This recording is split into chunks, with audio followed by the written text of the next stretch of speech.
علی رسولہ الکریم اما بعد فاعوذ باللہ من الشیطان الرجیم بسم اللہ الرحمن الرحیم باب صلاۃ السفر دوران سفر نماز کے احکام الفصل الاول پہلی فصل ہے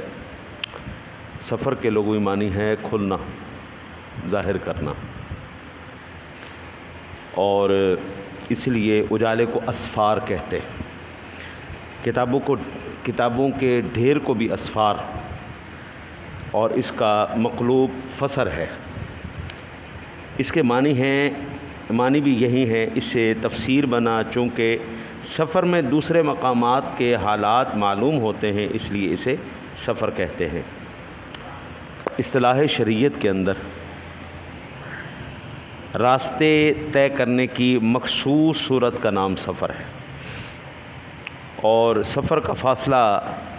کیا ہے اس میں ائمہ کرام کا چند اختلافات ہیں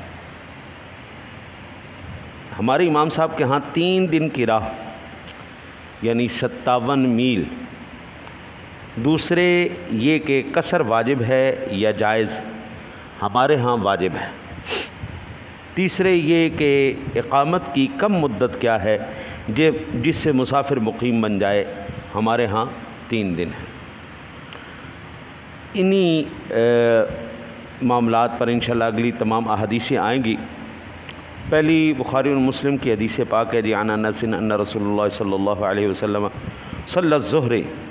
بالمدینۃ 4 وصلی العصر بذی الحلیفہ رکعتین متفق علیہ حضرت انس رضی اللہ تعالیٰ عنہ سے روایت ہے کہ نبی اکرم صلی اللہ علیہ وسلم نے مدینے میں ظہر 4 رکعتیں پڑھیں اور ذوالحلیفہ میں عصر 2 رکعتیں پڑھی سفر کے دوران قصر کرنا پہلے نمبر پر اللہ کا حکم دوسرے نمبر پر رسول اللہ صلی اللہ علیہ وسلم کا عمل ہے ٹھیک ہے ما آتاکم الرسول فخذوا جو اللہ رسول تمہیں دیں وہ لے لو وما نہاکم عنہ اور جس سے وہ منع کریں باز آ جاؤ عبادت اسی شے کا نام ہے رضا اسی شے کا نام ہے مسلمانی ایمان اسی شے کا نام ہے جو اللہ رسول کہہ دیں وہ مان لو جس سے منع کر دیں باز آ جاؤ تو یہاں سے پتہ چلا آج کل ذوالحلیفہ بیر علی کے نام سے جو ہے وہ معروف ہے اور یہ اہل مدینہ کا میقات ہے حضور نے مدینے میں چونکہ آپ کا وہاں پہ ہجرت فرما کے اب گھر وہاں پہ ہو چکا تھا تو جب گھر میں تھے 4 رکعتوں والی نماز کتنی پڑھی پوری 4 رکعتیں جب گھر میں تھے اور جب سفر فرمایا تو وہ 4 رکعتوں عصر بھی 4 رکعتوں والی ہے تو اس کی کتنی ادا فرمائیں 2 رکعتیں اس کو ہم کہتے ہیں قصر کرنا قال صلی اللہ بنا رسول اللہ صلی اللہ علیہ وسلم نحن اکثر ما كنا قط وامنه بمن الركعتين متفق علیہ حضرت حارثہ ابن وہب خزاعی فرماتے ہیں کہ ہم کو نبی اکرم صلی اللہ علیہ وسلم نے منا میں 2 رکعتیں پڑھائیں حالانکہ ہم اتنے زیادہ اور اتنے امن میں تھے جتنے کبھی نہ ہوئے قرآن پاک کے اندر جی قصر کا جو سبب بیان کیا گیا ہے قصر کا سبب وہ بیان کیا گیا ہے خوف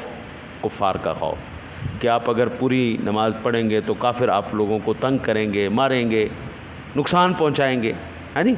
تو اس لیے وہ قید لگائی گئی تھی یاد رکھیے وہ اتفاقی ہے احترازی نہیں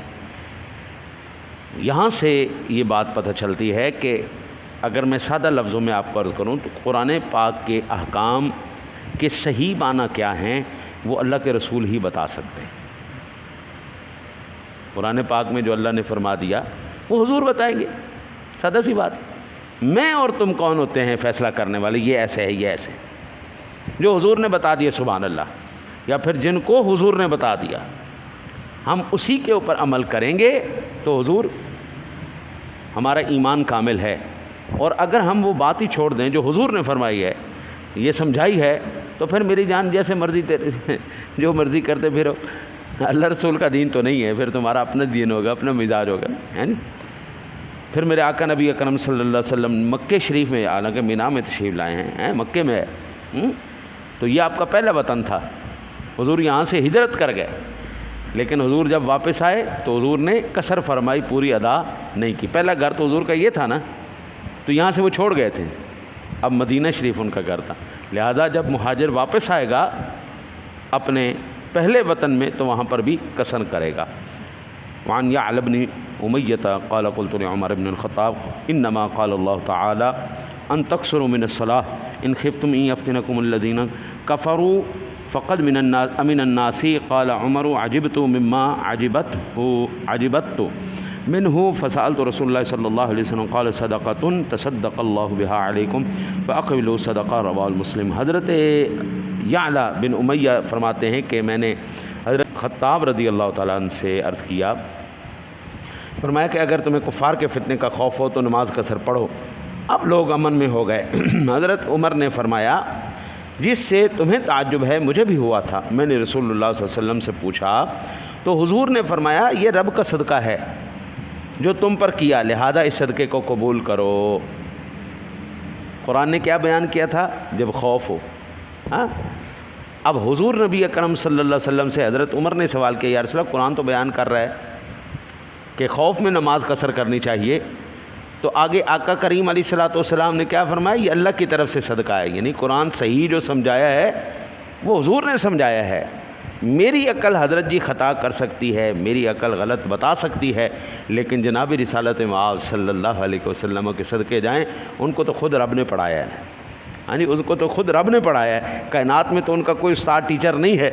ہاں جی۔ اللہ جب خود پڑھانے والا ہو تو پھر کوئی غلطی کی گنجائش نہیں رہتی۔ حضور بالکل 100% صحیح فرما رہے تھے کہ عمر یہ اللہ کا صدقہ ہے، اس صدقے کو قبول کرو،